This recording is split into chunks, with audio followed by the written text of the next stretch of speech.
తెలంగాణ ఉద్యమకారుల forum YouTube ఛానల్ను ఆదివారం నాడు తన నివాసంలో ఆచార్య ఎం కోదండరాంరెడ్డి ప్రారంభించారు. ఈ సందర్భంగా డాక్టర్ చీమా శ్రీనివాస్ మాట్లాడుతూ తెలంగాణ ఉద్యమకారులకు 250 గజాల స్థలం, 25,000 రూపాయలు పెన్షన్ హామీని వెంటనే అమలు చేయాలని కోరారు. ఉద్యమకారులకు గుర్తించడం కోసం ఒక కమిటీ ఏర్పాటు చేయాలని, ఉద్యమకారులకు ఉచిత బస్సు, ఆరోగ్యం, సంక్షేమ బోర్డు ఏర్పాటు చేయాలని కోరారు. తెలంగాణ తొలి దశ, తెలంగాణ మలి దశ ఉద్యమంలో పాల్గొన్న కుటుంబాల బాల చరిత్రను డాక్యుమెంటరీగా 6 నెలల్లో పూర్తి చేస్తామని అన్నారు. ఈ కార్యక్రమంలో అశోక్ వీరస్వామి, ప్రధాన కార్యదర్శి పాఠొల్ల సురేందర్ రెడ్డి, కరింగుల నరేందర్ గౌడ్, జానగి విష్ణువర్ధన్, జ్యోతిరెడ్డి, శ్యామల, రాష్ట్ర కోఆర్డినేటర్ కీర్తి శ్రీనివాస్, మేడ్చల్ మల్కాజ్గిరి జిల్లా ప్రధాన కార్యదర్శి దొమ్మటి కిరణ్ కుమార్ రావు తదితరులు పాల్గొన్నారు.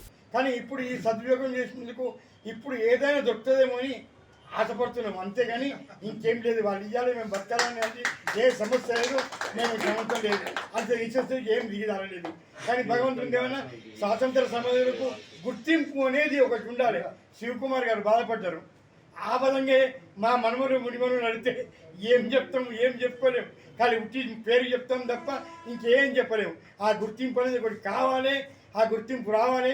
గవర్నమెంట్ స్పందించాలి, మా కోరికలు మన్నించాలి, మమ్మల్ని ఆస్వాదించాలి, మమ్మల్ని ఆదుకోవాలని హృదయపూర్వకంగా ఆ గవర్నమెంట్ను వినతి చేసుకుంటున్నాను. జై తెలంగాణ.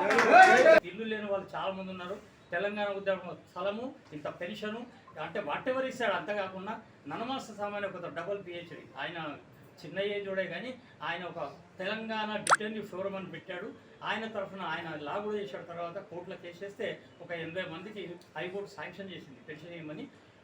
అంటే దేన్నో ఒకటి పెట్టుకొని మనందరికీ పెన్షన్ రావాలి. ఎవరైతే ఉద్యమంలో నిజంగా పాల్గొని ఇది చేశారో వాళ్ళందరికీ రావాలి. ఇప్పుడు జైలు అంటే మేము సర్టిఫికెట్లు ఎవరికి పెట్టలే, అన్నీ తీసేసినాం. నేను ముషిరాబాద్